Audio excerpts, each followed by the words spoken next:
ಟಿವಿ20 ಕನ್ನಡ ವಾಹಿನಿಗೆ ಸ್ವಾಗತ.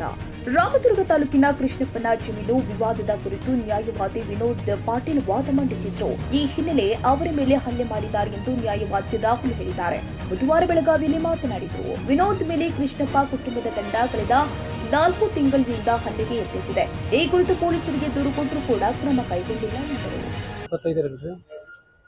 ನಾವು ಕೋರ್ಟ್ದಿಂದ ಮುಗಿಸಿ ಮನೆಯಲ್ಲಿದ್ದರೆ ಅವಾಗ ನಮ್ಮ ಮಾಮನ ಮಗನ ಈಗ ಕೆಂತಿ ತೆಗೆದು 2 ತಿಂಗಳು 4 ತಿಂಗಳ ಹಿಂದೆ ಹಂಗೆ ಸಣ್ಣ ಪುಟ್ಟ ಜಗಳ ಆಗಿದ್ದಕ್ಕೆ ಅವನು ಕೆಂತಿ ತೆಗೆದು ಅವನ ಮೇಲೆ ಇದನ್ನು ಮಾಡಿದ್ದಾರೆ.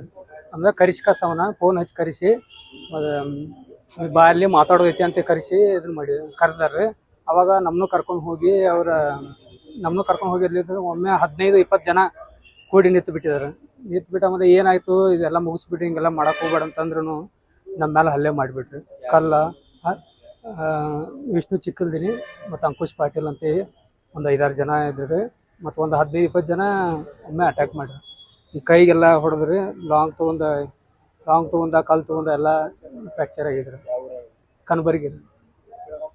ಮತ್ತು ಇದೇ ಥರ ಪೊಲೀಸರು ಮಾಡ್ಕೊತ ಹೋದ್ರೆ ಕಂಪ್ಲೀಟ್ ಆಗಿ 5 ದಿವಸ ಆಯ್ತು ಸರ್. ಯಾರು ಏನೋ ರೆಸ್ಪಾನ್ಸ್ ಮಾಡ್ತಾ ಇಲ್ಲ, ಏನೂ ಇಲ್ಲ. ಅವ್ರನ್ನ ಹುಡುಕಿ ಇಲ್ಲ, ಇದನ್ನೂ ಮಾಡಿಲ್ಲ ಸರ್. ಅವ್ರನ್ನ ಇದನ್ನು ಮಾಡ್ಬೇಕ್ರಿ. ಮತ್ತು ನಾವು ಸ್ಟ್ರೈಕ್ ಮಾಡಕ್ಕೆ ಮುಂದಾಗ್ತದೆ. ಕನ್ನಡಿಗರ ಮೆಚ್ಚಿನ ನಿಮ್ಮ ಟಿವಿ20 ಕನ್ನಡ ವಾಹಿನಿ ಇದೀಗ ಟಿವಿಯಲ್ಲಿ ಲಭ್ಯ. ಕರ್ನಾಟಕ ಮತ್ತು ದೇಶ ವಿದೇಶದ 360 ಡಿಗ್ರಿ ಸುದ್ದಿ ವಿವರವನ್ನ ಪಡೆಯುವುದಕ್ಕೆ ಟಿವಿ20 ವಾಹಿನಿಯನ್ನು ಲೈಕ್ ಮಾಡಿ, ವಿಡಿಯೋಗಳನ್ನು ಶೇರ್ ಮಾಡಿ, ಕಮೆಂಟ್ ಮಾಡಿ, ಸಬ್ಸ್ಕ್ರೈಬ್ ಮಾಡಿ. HCN ಕೇಬಲ್ 842 ನಂಬರ್ನಲ್ಲಿ ಹುಕ್ಕೇರಿ ತಾಲೂಕು ಹಾಗೂ ಸಂಕೇಶ್ವರದ ಸುತ್ತಮುತ್ತಲಿನ ಹಳ್ಳಿಗಳಲ್ಲಿ ಲಭ್ಯ. PCN ಕೇಬಲ್ 129 ನಂಬರ್ನಲ್ಲಿ ಹಾರುಗೆರೆ ಸುತ್ತಮುತ್ತಲಿನ ಹಳ್ಳಿಗಳಲ್ಲಿ ಲಭ್ಯ.